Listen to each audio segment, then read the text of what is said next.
Today, a quick update again on Bitcoin, Ethereum, and various altcoins. Because as we can see, or as you may have noticed, the market is falling. This doesn't just affect Bitcoin. We can really see here that everything is currently marked in red numbers. We'll go through a few positions. With Bitcoin, I've now taken a small long position again. So I actually went long here again, but I also want to issue a warning about Bitcoin. I want to say that right up front. As we also discussed recently in the live stream, we still have a large liquidation cluster at around 107,000 US dollars. That goes down to about 106,450. And that would actually be the entry point at the Fibonacci's, roughly where my trades are. Because at this point in time, I still believe, or rather my current analysis is, that we have this high, then a lower high here, and then we make a higher high with the support of the 0.618 or 0.5 Fibonacci level, which we should have. We've already collected the first liquidity as well. But the big problem now is firstly this liquidity underneath, and secondly you can see here in the whale orders that exactly in this price range, from about 108,000 down to around 107,800, the first big market makers are placing orders. This would match up very well with this area here, and for Bitcoin, of course, it also aligns perfectly with the liquidation heat map. This means that if this position doesn't hold, my next major entry, where I'll be willing to take on more risk, will be exactly in this area down here at the 1 level Fibonacci, or around this liquidation heat map, roughly at 106,800, where I will open my position. Of course, I will also share how I proceed with this in Telegram afterwards. What we have here, and we mustn't forget this, is that if we set aside the bullish scenario and consider a possible bearish one instead, you know my strategy. In that case, it would look like this. I just need to make this a bit smaller for a moment. Now I've got it. Then I set it up like this. And as you can see here from the structure, the 0.618 would have been the optimal entry, with a price target of 107,780. That would also support this scenario, meaning this is where I would open my new long positions. I already shared on Telegram today that I opened a new Ethereum long position, because the first one, if we include that, was exactly this position and it hit the stop loss. Now I've opened a second one, which is right here. It's currently slightly in profit, right? And then I use the 0.618 Fibonacci as a possible long scenario, or rather as an active long scenario.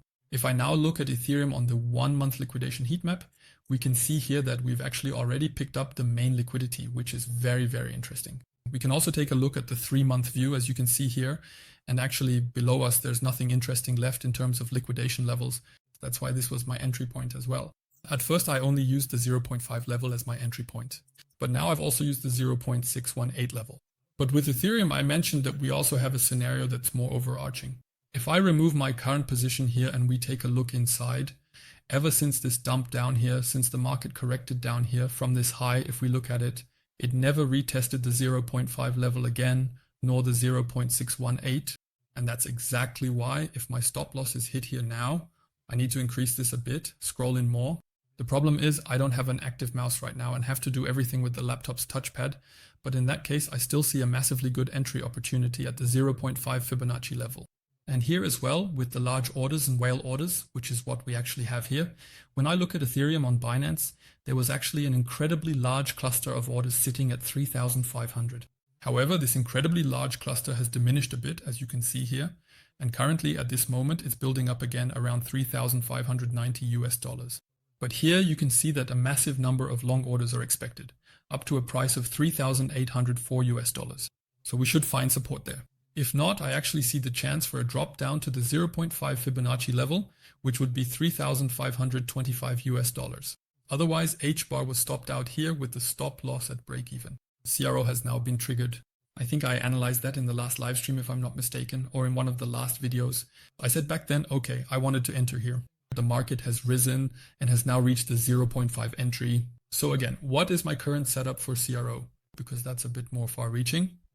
Due to the liquidation heat map for CRO, I didn't enter at the 0.5 at all, but the 0.618 was very interesting, in this case at 0.1903. And the second thing I would do down here is to trade the 0.786 once, because there's also quite a bit of liquidity down here. What you need to be cautious about with CRO right now is this fair value gap that we have here. Exactly in this area, this long candle here, we can also highlight it with a smart money concept indicator. It's possible that we fill it up to the midpoint, but it could also be that we completely fill this fair value gap. And then we would have this key level here, which should serve as our last support. If that doesn't hold, then I would also take a stop loss here. I think otherwise we still have Link open now. Link is still in profit. We hit it very well after the first stop loss. Litecoin, not much has changed there either. We reached the entry point there, briefly in profit, but currently slightly in the red. Then we still have Dogecoin open, and at the moment it's at break even. Other than that, there really aren't many more trades that I currently have open. I'll share this with you again on Telegram. I'm now going to look for new trading bot entries. That will either be in a live stream or in a video. Otherwise, you can find me on Telegram in my channel. Check out the link in the video description where I share my new bot strategies. And that's it for now. A very short and concise video. See you next time.